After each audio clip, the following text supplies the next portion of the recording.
we just finished our training walk. We got in, I put her on her bed, I did that weight of an apple. Now it's my chance to just love on her. This is a great time to do a snout to tail assessment where I just get to love on her and massage her, but I'm looking for burrs, I'm looking for hot spots or lumps. I'm getting her used to touching her paws, which her nails look really good, so she's probably pretty used to it. Oh, no, this one she doesn't like. Because we're going to need to clip those nails, right? Or there's going to be some little kid who comes over and pulls a tail. And so we want her to be used to getting rubbed and touched all over. And this can last as long or as short as you need it to if you have time and she's done really good and you just want to sit here and love on her. I mean, look at this face. She's like, yeah. But if you don't have very much time, you can do a quick pat down once and then next time do a longer one. Once she's on her bed, because she's still learning, I'm going to do those C shapes around her bed, just setting that perimeter. The laundry.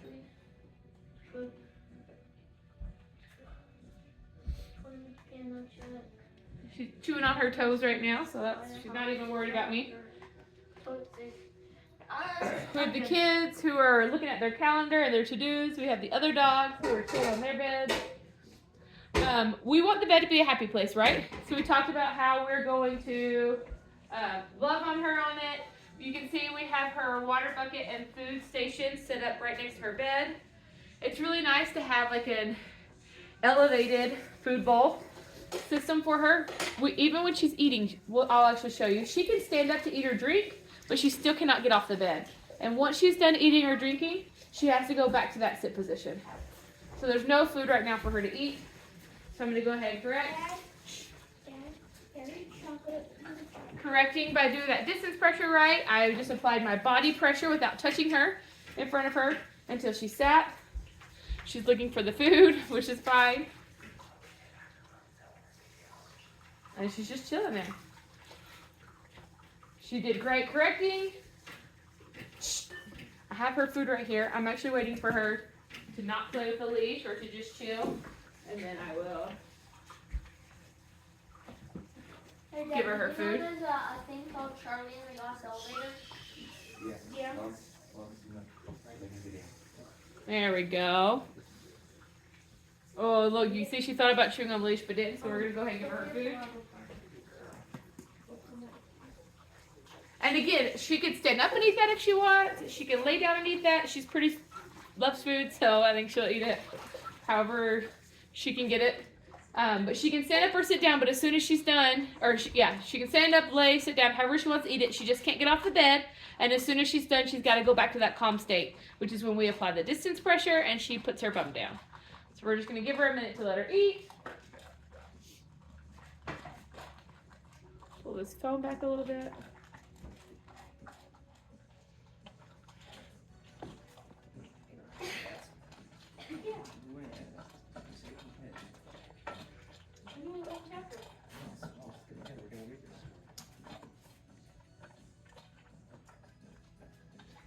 All right. Yeah. There she finished all of her food, so I'm just going to take the food bowl away and lay it over here.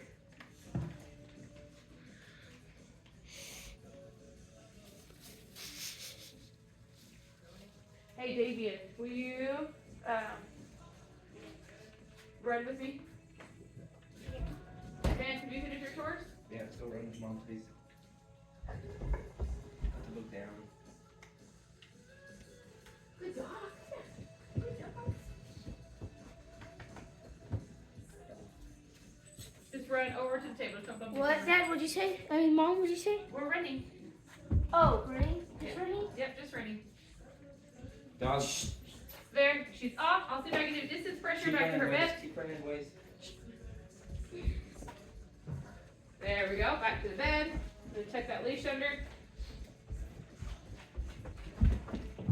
So right now we're just running, not screaming and yelling, and not with baseballs or footballs. So we're slowly working up to that excitement, but she's not quite ready for it. Yesterday one of the kids had a ball, and we worked through it, but she wasn't ready for a ball action. So we're starting small. Can y'all make a little noise now? Woo! Yeah! Woo, woo, woo, woo, woo. Good job. Go bang the door. Like hit the door and then just run back to it. Come in! Hello! How's it going? Just a second! Hey! How's it going? What's the sports light on? Awesome! Alright, boys, you can stop. Thank you very much. I appreciate it. So we're just going to practice these chaotic moments. We have 4 boys in our house, so it's pretty normal for there to be running and screaming and wrestling and Nerf guns and all this sort of stuff. So we're going to practice low intensities when we can, because after school it gets a little intense and it's sometimes hard for me to then try to teach a concept while I'm trying to prep dinner, while all the kids are trying to do homework, and while they're running and playing. Shh. So here I'm going to tap her paw so she knows what is off. Good. And I'm going to stick that leash back underneath the bed. So there she was just hanging. She can hang the paw off, but she can't let the paw touch the ground. You see her nose is doing it, so I'm going to go over and just swish my, oh, she stopped. I would just swish my foot across the ground, letting her know this is hanging off. You need to pick it up. I'm pretty sure at this point she knows it's off. She's doing it to see what she can get away with. So we want to make sure it's a hard to find line. That's why this cot is so nice. There's no are you or are you not. If you are touching the ground, you're not doing it correctly. So we're going to correct that.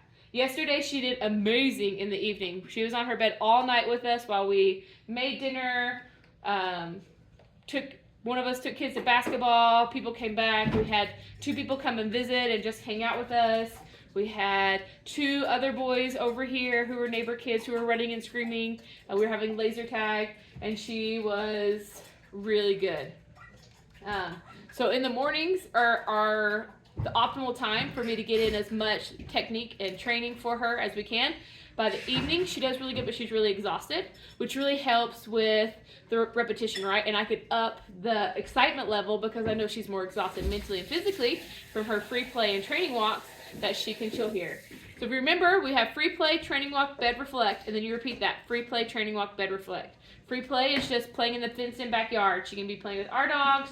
She can play with the kids. We're playing fetch. We're running around. She can't jump on us, though. That's a never going to happen again thing, right? Free play, training walk is what we're going to show every single day. That's when we use our 5 tools. The flick, the roll back, the reset, the zigzags, and the direction change. And we're using that loose, short but loose leash. So free play, training walk. Bed is exactly this, where she's on her bed at all times while she's in the house, unless she's here in her flexion or on that leash, walking back and forth. She's on this bed practicing impulse control without a leash, because eventually we want her to be in the backyard and be able to not worry about her jumping on anyone. We're having a barbecue and we have family over, and we need her not to steal snacks or not to knock the toddlers over or to just chill and relax, or we're going camping and we want to bring her with us, but we're not sure if she'll be safe. Learning impulse control without a leash on, through distance pressure and through a smaller space is awesome. As she gets bigger, that impulse control and distance pressure will cover a larger and larger space. But for now, we're going to start small so she can be successful and then work our way up. And then we have reflection, free play, training walk, bed, reflect. Reflection again is when she's in that no excitement area. She's not looking out windows. People aren't walking past her. We use a crate in our laundry room. It can be just the laundry room for you, or a bathroom, or some sort of small space where she's not going to be socially engaged or excited, or be able to watch things or visualize things. It's just a space for her to digest all of the training. Again, we said this yesterday, but reflection won't last forever, but it needs to last for a few months while she's really absorbing and growing and learning. Eventually, she'll be able to she'll kind of know everything already, and she'll be reflecting on the bed itself when she can just be like, oh, whatever, like a firework went off in the next room, and she like, what? Oh, okay, and like lays back, like, it doesn't even get up, she just kind of looks and is like, whatever, and then lays back down or rolls over or readjusts. She's rocking it, right? So then we wouldn't have to worry about reflection. But for now, you have free play, training walk, bed, reflect. Free play, training walk, bed, reflect. And you'll do those 2 times every day once she goes home.